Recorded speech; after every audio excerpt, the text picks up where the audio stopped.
So this is the REVR V5. We're going to be doing an unboxing and assembly video.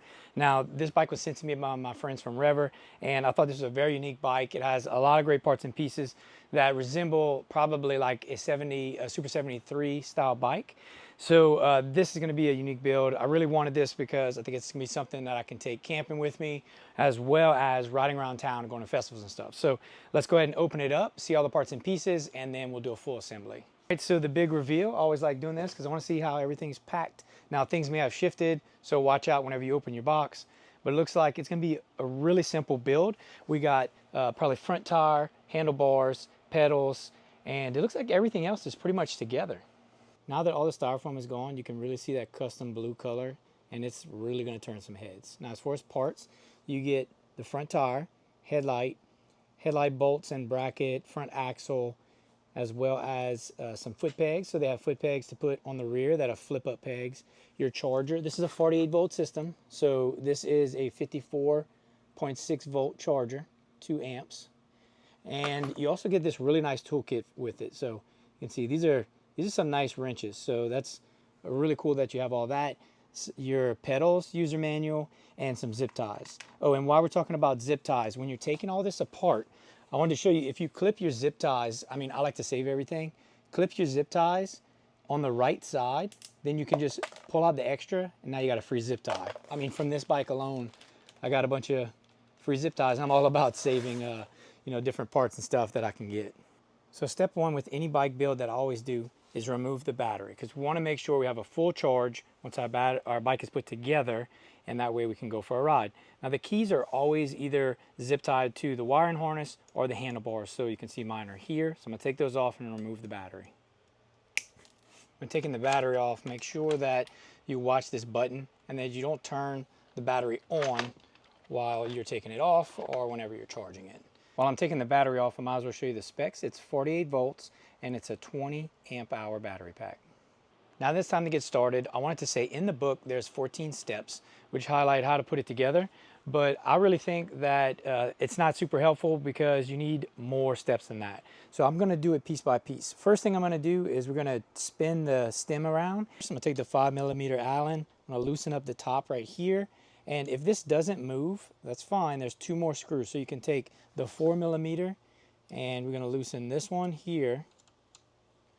And then the same one on the opposite side. And now this should spin all the way around. So it needs to be facing forward. Get it as close as you can and then tighten this up, but we can always come back and readjust this later once the handlebars are on. Now that everything's straight, I'm removing these 4 bolts right here, and then we can put the handlebars in place. Once the bars are on, replace this bracket and then start tightening up these screws again.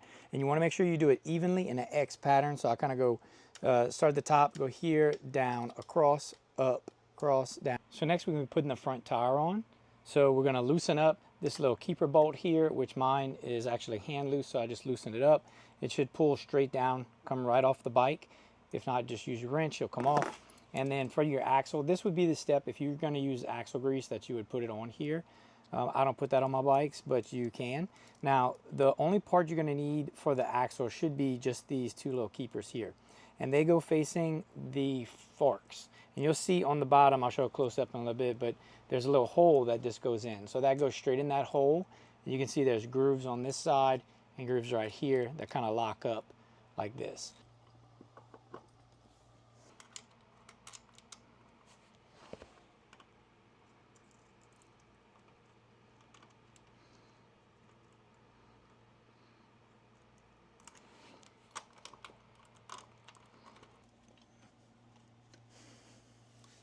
So I ended up flipping the axle to the other side, so the lever was not near my brake disc or my brake.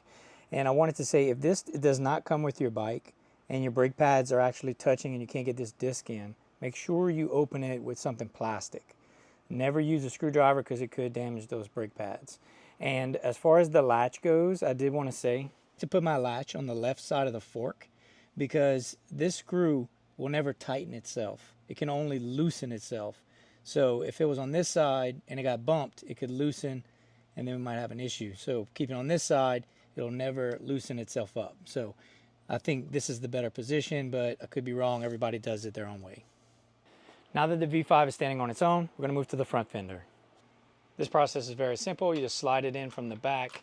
These little arms connect right here, so you just take these off, put them in place, and then we screw this on. Just know that it goes like this: bolt, then washer, and then on the back side here is washer, then bolt. And I'm going to put this fender on the front, so the little bracket's going to go through the front just like that. Here are all the pieces for the headlight assembly. So we're going to start with the headlight, and the easiest way to do it is find the bracket has an R that goes on the right side, L goes on the left. Now you're going to take the black washer and the black Allen bolt that goes on the right side. I'm going to screw that in and then do the same on the left. Now that I have the bracket on, I left it a little loose so that I can have some adjustment whenever I'm putting it on there. It's going to be hard to show you at the right angle how it gets, on the forks, but basically this goes in one of these slots, which I'm probably going to use the tighter one. And you wrap this around the fork, around the front fork, this rubber piece. That way you don't have this metal rubbing on the front fork. And then this bolt, you unscrew this. It goes in the bottom hole and lines up with this one. And then you tighten this nut. So that's basically what it's going to look like on the bike. So I'm going to put it on there. It's just going to be hard to show on camera. So I'm going to go ahead and put it on and show you once it's done. Everything is on and tight. As you can see, I have my headlight a little high. And that's because on a lot of the pictures it shows it lower. But I prefer the headlight higher, that way it shines a little past the front tire. And so now we can get our final angle of adjustment once it gets dark and we can kind of turn it. But to plug it in, to turn it on, there's a little groove right there on the top of this 3-pin waterproof connector. Same on this one. Those should line up, and there's also an arrow. So if you need that help, you line up the 2 arrows, and if you put them close together, you can kind of twist it and you'll feel them line up, and then just push. And that's it. Our headlight is connected and ready to go. I'm making my way towards the back of the bike. Next is going to be the pedals. This is a very important step. A lot of people get this wrong and mess up their bike. So left and right. Not only does it need to be on the right side, so this is the left side, it goes here, this one goes on the other side, but it turns a certain way. It's labeled here. You can see the arrow goes counterclockwise, and it's also printed on the arm here, goes counterclockwise. So you want to make sure that when you put this on, it's the right pedal on the right side spinning the right way. Well, this is the left pedal on the left side, but you want to put the right one spinning the right way.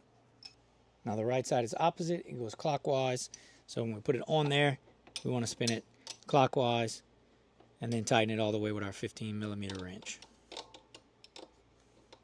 So for the last step, you're going to need these parts. I'm going to do this the same on both sides. This is for your foot pegs for your passenger, and these do flip up. Now the big washer goes on first, then your peg, and then you're going to put your bolt with your washer. So I'll put it on there loose so that you can see kind of how it goes, and then I'll tighten it up. All right, so now you can see it in place. That washer's in there. And when I tighten it up though, it has a little play. I'm gonna go ahead and tighten it to the back just because I want it further away from my pedals.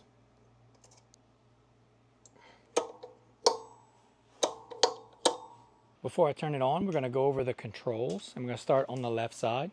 So it has dual hydraulic brakes on both sides. Your front brake is on the left, rear brake is on the right, which might be my only complaint. I really like the rear brake being on the left side. But your front brake's on the left, and then your power button, your pedal assist mode, which is also functions as to turn on your light, which I thought that was pretty cool, and you can activate a cruise control. Then you have your display right here in the center. To the right is going to be your Shimano shifter, 7-gear shifter, and your quarter twist or half twist throttle. Now I've reinstalled the battery so we can turn it on. The key is not to turn the bike on. It only locks and unlocks the battery. So this will turn the bike on, and then to turn our display, we're just going to hold down the power button for 3 to 5 seconds, and the bike will power up. When your headlight is off, the tail light is off. But when you press the brake, the tail light will come on. So anytime you pull the brake, tail light comes on. When you turn the headlight on, the tail light will come on, but when you pull the brake, it'll get brighter. And so you have a fully functional tail light as well as headlight.